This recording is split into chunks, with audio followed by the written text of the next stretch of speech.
The meaning of Assumption is that a culmination and a new beginning. With the Assumption, the promises of the Lord were fulfilled for Mary, and as always, beyond all expectation. However, I don't see Mary as the quiet, submissive young girl that so many nativity scenes have pointed as her.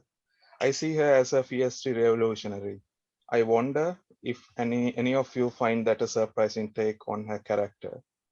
For so many, the Annunciation story, when the angel Gabriel comes to Mary, takes the form of a confused young woman being told what is going to happen to her and Mary obeying.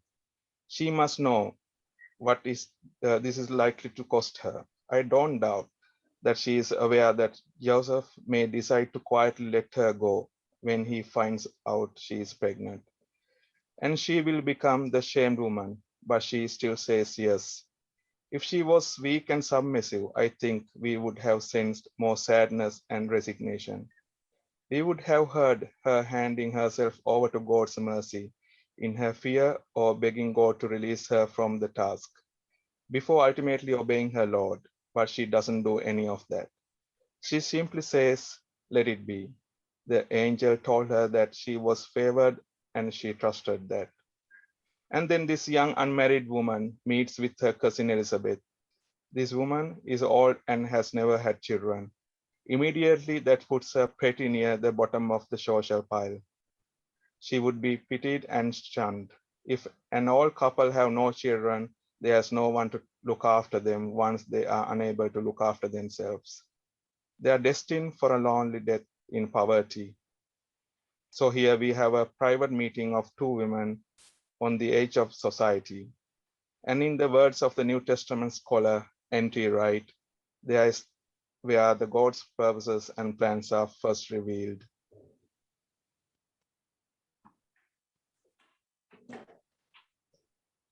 And what wonderful purposes and the plans they are, the Magnificat, the words of Mary. It tells of a God who is going to shake things up. It's a revolutionary song sung from right in the middle of a broken world. Mary lives in an occupied land. She, her family, and their traditions are constantly on the edge of threat from the occupiers.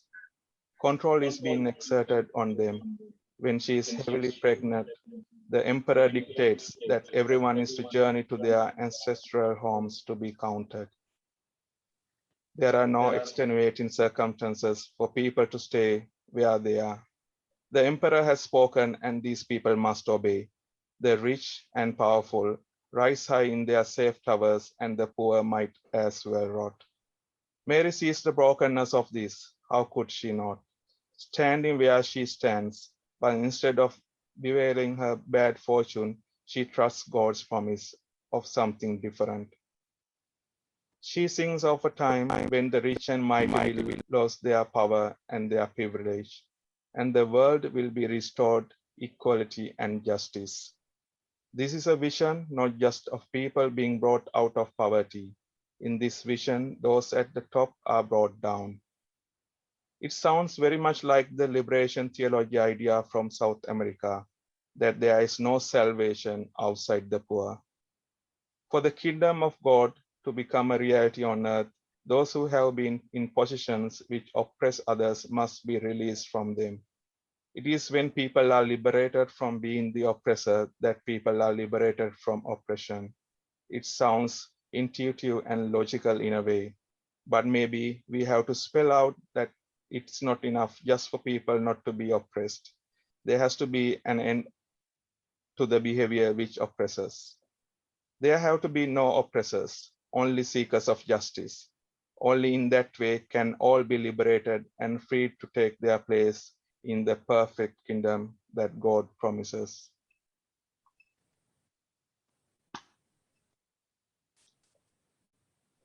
In these radical revolutionary ideas, which Mary sings of that Jesus would have heard at his mother's knee, fully divine but fully human. He needed a mother who believed strongly in God's mission to restore humanity to right relationship with God and with itself. Jesus himself, of course, became a revolutionary leader.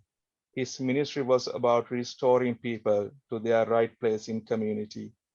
His stories and parables talk about turning things around in order that relationships are restored between people in a way in which none are exploited by others. Justice, truth, and peace come about by shaking up the received order. There are things of God which Jesus would have learned from his mother.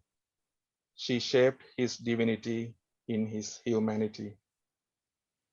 Mary, the poor teenage girl living in an occupied land who later became a refugee, was prepared to put herself in the most difficult situations because she passionately believed in a mission of freedom for all. The question for us is, what uncomfortable things does this mission call us to do? How can we free the oppressors and the oppressed?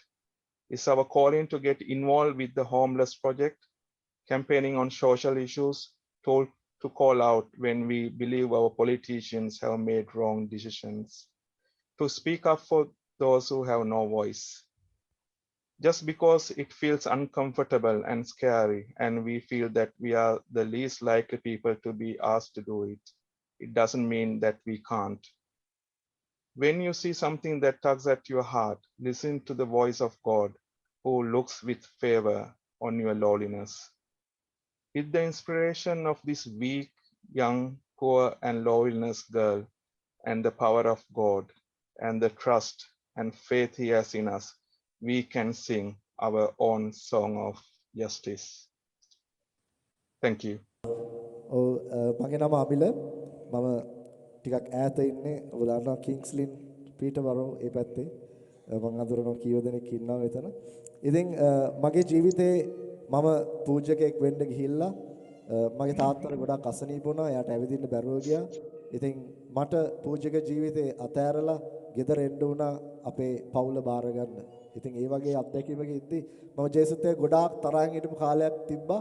ඇයි මම ජේසුට මෙච්චර ආදරේ වෙලා මට ඒ අත්දැකීම ජේසුගේ ආදරය කියන්න ජේසු මං වෙනුවෙන් කරන දේවල් කියන්න ඇයි ඔබ වහන්සේ මට ඉඩ දුන්නේ නැත්තේ කියලා. නමුත් ඔහොම ගිහිල්ලා අන්තිමට මමයි මගේ භාර්යාව අපි යාඥා කරලා මාස 3ක් තිස්සේ අපි කොහොම හරි පෞල් ජීවිතයකට යනවායි කියලා ඒ තීරණයත් එක්ක අපි ජීවිතේ කසාද බැඳලා. නමුත් මේ කසාද ජීවිතේට එන්න කලින් එයාගේ ලොකු අසනීපයක් ඇවිල්ලා අපි වෛද්‍යවරයෙක් හම්බෙන්න ගියාම කිව්වා ඒ වෛද්‍යවරයා කිව්වා ඔයා මෙයාගේ හස්බන්ඩ්ද කියලා. ඒතකොට අපි බැඳලා නැහැ. නමුත් මං කෝ ඔව් කියලා කිව්වා. ඉතින් ඔන්න වෙන්න බඳින්න ඉන්නේ. ඉතින් එයා කිව්වා I am very sorry you will never get any children when we prescribe her she will never get children. ඒගොල්ලෝ කවදාවත් හැමදාම කිව්වා අපේ ජීවිතේ අපි බැඳලා පස්සේ කවදාවත් අපිට ළමයි හම්බෙන්නේ නැහැ කියලා. නමුත් ඒත් අපි දෙවියන් වහන්සේ තුළ විශ්වාසය තියාගෙන අපි කසාද බැඳා. ඉතින් බැඳෙන් පස්සේ ටික දුරක් ආවහම අපි මේ රටට ආවා. ඇවිල්ලා තමයි අපි දැනගත්තේ අපි දෙන්නගේ ලේ වර්ග දෙක එකට ගැලපෙන්නේ නැහැ. ඉතින් කුසට දරුවෙක් එනවා ඒ දරුවව ඒ නිසාම අයින් කරලා දානවා. ඉතින් අපි මේ ප්‍රශ්නෙත් එක්ක හිටියා. නමුත් අවසානයේදී අපිට දරුවෙක් උපදින්න යනවා කියලා අපි දැනගෙන අපි දොස්තරව හම්බෙන්න ගියා. ඒ දොස්තර කිව්වා අපිට පුදුම සන්තෝෂයෙන් අපේ හදවත් පිරුණා.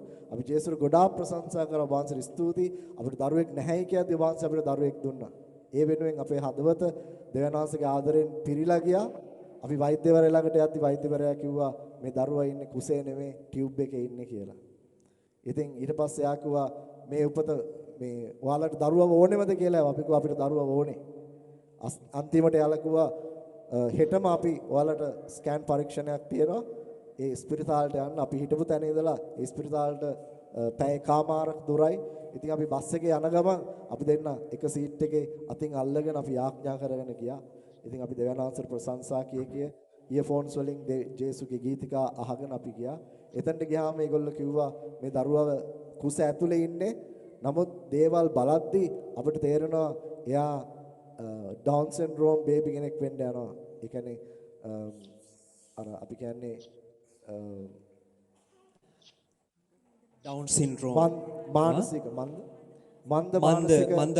මානසික තත්ත්වයේ දරුවෙක් වෙන්න යනවායි කියලා. ඉතින් ඒගොල්ලෝ එහෙම අපිට ගොඩාක් පීඩණයට පත් කරා කිව්වා තවත් ඔයාලට මේ දරුවා ඕනේද කියලා. කිව්වා අපිට ඕනේ මේ දරුවා දෙවියන්වහන්සේ අපිට දෙවියන්වහන්සේ දෙනවා නම් ඒ විදිහට අපි බාර ගන්න කැමතියි. අපිට දරුවෙක් නැතුවම ඉන්නවට වඩා අපිට ඒ දරුවා අපිට හොඳයි.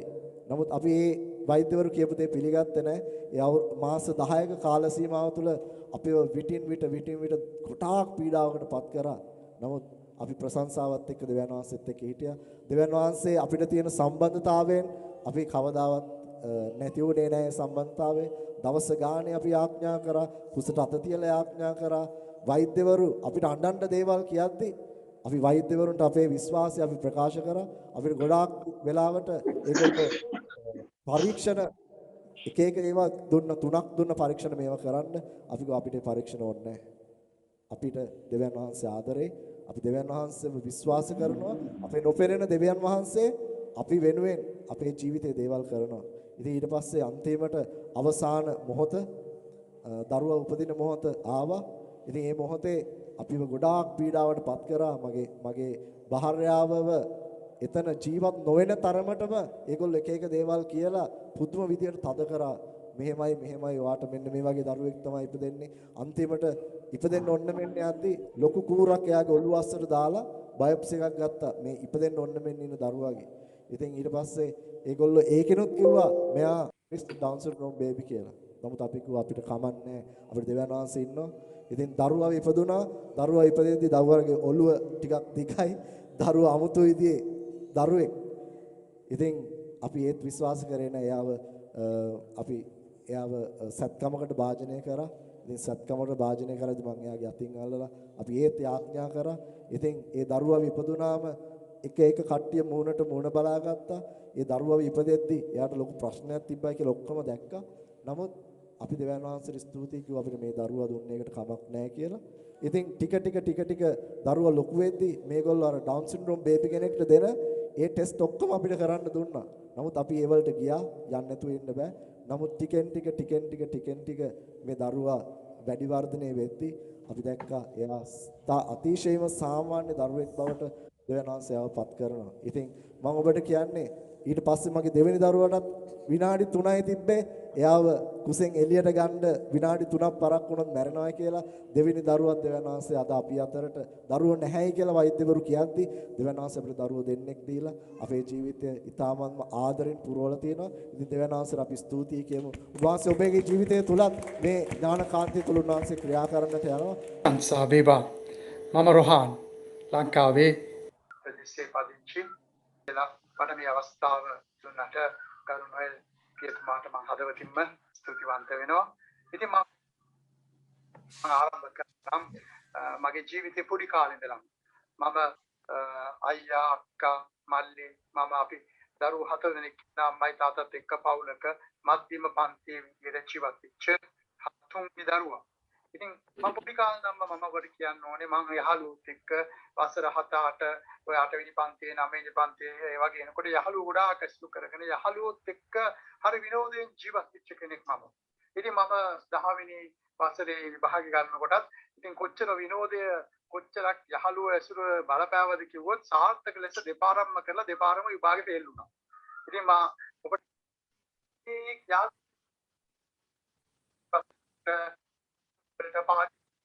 සිගරට් බොණ්ඩ මත්පැන් පානය කරන්න තෝරන පුරුදු වුණා. ඌගේ ජීවිතය ඔහොම ගිහිල්ලා ජීවිතය ඔහොම යන ගමන් මගේ තාත්තා ෂෙෆ් කෙනෙක්. ඉතින් තාත්තා මාව හෝටල් කළමනාකරන තැන හෝටල් ස්කූල් එකකට දාලා මට ඉගෙන ගන්න අවස්ථාවක් මම මෙයා කරේ. ඉගෙන ගත්තා. හෝටල් වලත් රස්සාව කරා. තාත්තත් විදේශගත වෙලා ඊට පස්සේ ලංකාවට ඇවිල්ලා තාත්තා ලංකාවේ රෙස්ටෝරන්ට් එකක් විස්තර කරා. ඉතින් ඒ රෙස්ටෝරන්ට් එකේ මම සේවය කරා තාත්තත් එක්ක. ඒ කාලෙදී ඉතින් ගැහලා මේක එක්කත් යාළු වුණා. මේ සම්බන්ධකමුත් තිබුණා. ඊට පස්සේ රෙස්ටෝරන්ට් එක කරගෙන යන අතරතුරදී තාත්තා හෘදයාබාධයකින් හදිස්සියෙම නැති වුණා. ඉතින් නැති වුණාම මම මේ ව්‍යාපාරය කරන්න සම්පූර්ණයෙන්ම බාරගත්තා. ඉතින් ඒ කරනකොට විවාහවත් වුණා. සම්බ වුණා. ඒ යනකොට හිටියම බැරි විදිහට ව්‍යාපාරය එකපාරටම කඩාගෙන වැටුණා. ව්‍යාපාරය ලොස් වුණා. ඒ ලොස් වීම තුලම මට පුළුවන් වුණා මගේ ඕස්ට්‍රේලියාවේ ඉන්න ඔස්ට්‍රේලියානු ජාතික යාළුවෙක් උදව්වක් කරනවා. මට ඕස්ට්‍රේලියාවට යන්න අවස්ථාවක් ලැබුණා. මම ඕස්ට්‍රේලියාවට ගිහිල්ලා අවුරුදු 5ක්ම රැකියාව කළේ ඉඳලා ඊට පස්සේ මම ලංකාවට ඇවිල්ලා ලංකාවට ඇවිල්ලා දේපල වෙළඳාම් ව්‍යාපාරයක් පටන් ගත්තා තවත් යහළුවෙක් එක්ක. ඒ දේපල වෙළඳාම් ව්‍යාපාරය කරන්න කියලා තමයි ප්‍රශ්න ගොඩකට මැදි වුණේ. ඉතින් ඒ දේපල ව්‍යාපාරය කරගෙන යනකොට ව්‍යාපාරයේ ප්‍රශ්න ගොඩකට මැදි වුණා කියලා මම ඔබට කියන්නේ මගේ පෞල් ජීවිතේ කඩාගෙන වැටුණා. ඒ වෙන වුණා ව්‍යාපාරයේ මගේ හවුල්කරුවා එයා වෙනම ව්‍යාපාරේ කඩාගෙන ගිහින් වංචනිකව කටයුතු කළා. ඉතින් එයා ඒකෙන් එතන මේ ඔක්කොම මට මුණ දෙන්න සිද්ධ වුණා.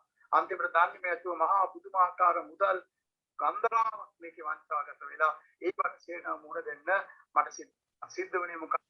ඉසිරිගේ පොලිසි උසාවි ව්‍යාපාරයේ ප්‍රශ්න ගොඩකට මැදි වෙලා උසාවියේදී කරගන්න හැම මම බාරද බාරගත්තම මට අවුරුදු 12 මාස 3කට වැලිකඩ බන්ධනාගාරයට මම සිරගතුම් කරුවා සිරදඬුවම් ලැබුණා. මම වැලිකඩ හිරගෙදරට යන්න ඉස්සෙල්ලා මේක වෙනවයි මම වහබිව්වා ජීවිතේ නැති. ස්වාමීනා කියන එක දැන් ඊළා වැලිකඩ හිරගෙදරදී මං හිතාගත්තා නම් මං එන්නේ නැහැ කියලා. නමුත් හිරගෙදරදී මහා පුදුමාකාර දෙයක් සිද්ධ වුණා. මට මේ උත්තාන වූ පිටුමන්ගේ සංඝය ලලිත් තාත්තගේ නායකත්වයෙන් තියෙන මේ සංඝය වැඩ කටයුතු කරන්න මට හම්බ වුණා හිරගේ ඇතුළේදී. ඔවුන් හැම ඉරිදා මෙනවා සේවය කරන්න. ප්‍රශංසා මෙහෙයක් පවත්වනවා. ඉතින් මේ ප්‍රශංසා මෙහෙට මම සම්බන්ධ වෙලා පියවර 4 යාඥාව තුළ මම ලොකු අත්දැකීමකට ඇතුළු වුණා. මේ පියවර 4 යාඥා ක්‍රමයේ ඉගෙනගෙන ඉන්න විදිහට එන්න මම ඔබට ආදරෙයි. ජෙසි කියන රෝමාට 38 ඊට පස්සේ ඔබේ චිත්ත හදවතේ ඇත්ත දෙන්න කියලා මගේ පාපිෂ්ඨ පෞකාරකම ජේසුට දීලා මගේ ජීවිත අයිතිය උන්වහන්සේට පවරන්න කියලා. අන්න එතකොට උන්වහන්සේ සුද්ධාත්මයන් වහන්සේගෙන් මාව පුරවනවා. උන්වහන්සේ මාව පිරෙව සුද්ධාත්මයන්ගෙන්. පියවර 4 තුල මගේ ජීවිතය වෙනස් වෙන්න ගත්තා. මම හිරගෙදර ඉන්නදී සුදු බයිබලයේ කියවන්න මට පස්සෙක් මේ ආඥා ක්‍රමයේ තුල ඇතුළුණා. මේ තමයි මම හිරගෙදරදී පාවිච්චි කරපු බයිබලය. මම තාම පාවිච්චි කරන්නේ මේක තමයි. මේ බයිබලයේ මම උප්පත්ති පොතේ ඉඳලා එළිදරව්ව පොත දක්වා මම පස් වතාවක් සම්පූර්ණම කියවන්න පුළුවන් වුණා හිරගේ ඇතුලේදී. ඒ වගේ මම දේව අම්මට ගොඩාක් ආදරෙයි. සුදු ජපමාලේ මම කියපු නැති වාරයක් නෑ. මට මතකයි මම හිරගෙදර යන්න ඉස්සෙල්ලා ලූර්දු ගල් ගුහාව ඉස්සරහ නායකයන්ගේ පල්ලිය ඉස්සරහ ඒ ගල් ගුහාව ඉස්සරහ යාඥා කළා දේව අම්මේ මාව බේරගන්න, දේව අම්මේ මාව බේරගන්න කියලා. මම හිරගෙදරට ගිහිල්ලා මම දේව අම්මට යාඥා කරන්න මට කොන්තයක් තිබුණේ නෑ. මම ලණු කෑල්ලක් අරගෙන මම ලණු අඹරන අංශය තමයි මම වැඩ කරන්න දාලා තිබුණේ. ඒ ලණු කෑල්ලක් අරගෙන ලණු කොන්තයක් හදාගෙන දේව අම්මට යාඥා කළා. එතෙර වෙනවා ස්වාමීන් වහන්සේ එතෙර කළා. දේව අම්මත් එක්ක මම මහා පුදුමාකාර ගැනීමක් ජපමාලේ නමෝ මරියනි. මේ සුදු ජපමාලේ වටිනාකම මම අත්දකින්න හැමතිස්සෙම මම යාඥා කළා දේව අම්මට. යාඥා කරලා කොන්තේ හදාගෙන ඊට පස්සේ දන්නේම නැතුව ක්‍රමක්‍රමයෙන් මම මේක ඇතුලේ ඉරකරුවන් කරුණෙල් දැස්පියතුමා එනවා වන්දනා පාරවයි කටයුතු කරලා පස්සේ දිගින් දිගට පූජාවල් හම්බෙලා තියෙනවා. මහා පුදුම විදිහට අපිට ආදරයෙන් කරුණාවෙන් අපිට ඉගෙනුවා. අපිට අපේ දේවල් වලට අපිට මඟ පෙන්වනවා ආධ්‍යාත්මික පියෙක්. ඒ ලෙසම අපිට ඉටු කරා ගන්නවා. ඒ නිසා මම ඔබට කියන්න ඕනේ මේ ඇතුලේ ඉන්නකොට මේ සංගත්තා. පියවර 4 යාඥාව කරලා නවෝ මරී කියලා මේ යාඥා කරනකොට හැමදාම උදේට අපි 4 දෙනෙක් 5 දෙනෙක් 6 දෙනෙක් එකතු වෙලා යාඥා කරනකොට දන්නේම නැතුව මේක 10 20 30 40 50 80කට ඕගේ මහා පුදුමාකාර ගත්තා යාඥා කරන්න හැමදාම උදේට වැඩගෙන දණ්ඩ කියලා දවල් අපිට හැබැයි නිවාඩුවේදී අපි එකතු වෙලා ගහක් යට ඉඳගෙන යාඥා සිර කරුවන්ගේ ජීවිත වෙනස් වෙන්න ගත්තා. මම මිනි මාර්ගු විවිධ මහා බලවන්ත අපරාධකරුවෝ එකතු වෙලා අපි යාඥාවට උන්වහන්සේත් එක්ක එකතු වුණා. උන්වහන්සේ මෙහෙවන්නගත්තා. උන්වහන්සේගේ බලයෙන් කිරීලා උන්වහන්සේ මහා අපි යාඥා කළා. ජීවිත වෙනස් වෙන්න ගත්තා. යන්න පුළුවන් වුණා. ඒ සුබසාධකේ නිලධාරි මහත්මයා වැලිකඩ බන්ධනාගාරේ චැපල් එකේ රෝහන් අයියා කිව්වම ඔක්කොමලා දැනගත්තා. ජීවිත වෙනස් වෙන්න ගත්තා. මේ ජීවිත වෙනස් වීම කොච්චරද කිව්වොත් ඒ යාඥා ජීවිතය තුල හිරගෙදර තුල මහා පුදුමාකාර විදියට මේ ජපමාලයේ කියලා මේ ශුද්ධ වූ බයිබලයේ තුල දේව වචනය මෙනෙහි කරමින් යාඥා කරලා අරන් ගිහිල්ලා උන්වහන්සේ මහා පුදුමාකාර ලෙස අවුරුදු 12යි මාස 3කට සිරදනාම හම්බෙච්ච මට සිරකරුවන්ගේ ජීවිත වෙනස් වෙන්න උන්වහන්සේ පෙරලියක් ගෙන ආපු මාව උන්වහන්සේ වසර 8යි මාස 7කින් පොදු සමාවකින් මට නිදහස් වෙලෙලට එන්න හම්බුණා. මම නිදහස් වෙලා ඇවිල්ලා මහා පුදුමාකාර විදියට දැන් අදටත් මම ඔබට කියනවා මම නිදහස් වෙලා එන්න ඉස්සෙල්ලා තවත් රොහාන් කියලා මගේ නම රොහාන් කියලා තවත් එක්කෙනෙක් ඇවිල්ලා එයා මේ යාඥාම ගෙනියන්න පටන් ගත්තා. ඉතින් මම ප්‍රේමවන්ත වෙන්නේ.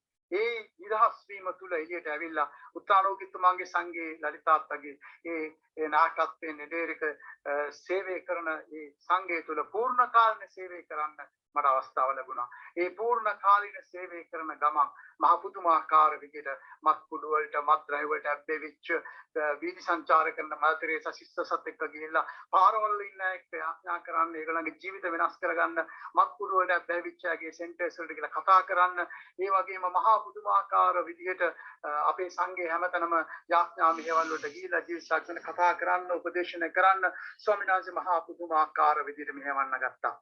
මම ඔබට අද මේ වෙනකොට පූර්ණ කාලීන සේවය කරමින් ස්වාමීන් වහන්සේගේ සේවය කරමින් ජීවත් වෙනවා. ඒ වගේම මගේ විරිද මම එළියට ඇවිල්ලා මම ඉරගෙදරට ගිහිල්ලා මේ ඔක්කොම මොනවාගේ මගේ පෞල් ජීවිත ඔක්කොම නැති වුණා. නමුත් මම එළියට ඇවිල්ලා මට ඉතාමත් සේවය කරන ස්වාමීන් වහන්සේට මහ පුදුමාකාර විදියට ජේසුස්ම කැපෙලා සේවය කරන ලස්සන ආදරණීය විරිදක් මට හම්බ වුණා. මාරි මගේ එක්ක ජීවිතේ අපි එකට දෙවියන් වහන්සේගේ සේවය කරමින් මහා පුදුමාකාර විදියට කැප වෙලා ස්වාමීන් වහන්සේ තුල ගමන ගෙනියනවා. මහා පුදුමාකාර අත්දැකීමක් තුළ උන්වහන්සේ ජීවිත පෙරළමින් මේ වෙනකොට ඒ පුදුමාකාර දුකී දුප්පත් අසරණයට ලං වෙන්න යාඥා කරන්න ජීවිත මත්කුඩු මද්ද්‍රව්‍යයට ඇබ්බැහිච්චගේ ජීවිත වෙනස් කරන්න තවත් කන්දැසිවලක් එකතු වෙලා ගෙවල් නිවාස හදලා දීලා ඩොමෙස්ටික් වයලන්ස් ගෙවල් වල ඉන්සනේටර් වයලන්ස් චඩෙන් දහස් ජීවිතෙන් ප්‍රොස්ටිටියුට්ස් ගණිකා වෘත්තීන්ට ජීවිත වෙනස් කරගන්න මහා පුදුමාකාර විදිහට ජේසු මාව අරගෙන යනවා. උන්වහන්සේ අරන් යන්නේ ගමනට සදහටම උන්වහන්සේට ස්තුතියි. මේ ජීවිත සාක්ෂි අවලංගු කාසියක් පාට උන්වහන්සේ පත් කරලා දැන් පූර්ණ කාලීනව උන්වහන්සේට සේවය කරමින් මගේ ජීවිතේ මං ගෙනියනවා. ස්වාමීන් වහන්සේ මා තුළ මහත් දේ සිදු කළසේක දේවම්මා කියනවා. උන්වහන්සේ මහත් දේ සිදු කළසේක. ඔබට ජේසු පිටයි ඔබේ ජීවිතයත් ඉඩ දෙන්න උන්වහන්සේට උන්වහන්සේ මහත් දෙයක් ඔබේ ජීවිතේ සිදු කරනවාමයි. ප්‍රශංසා වේවා ඔබට ජේසු පිටයි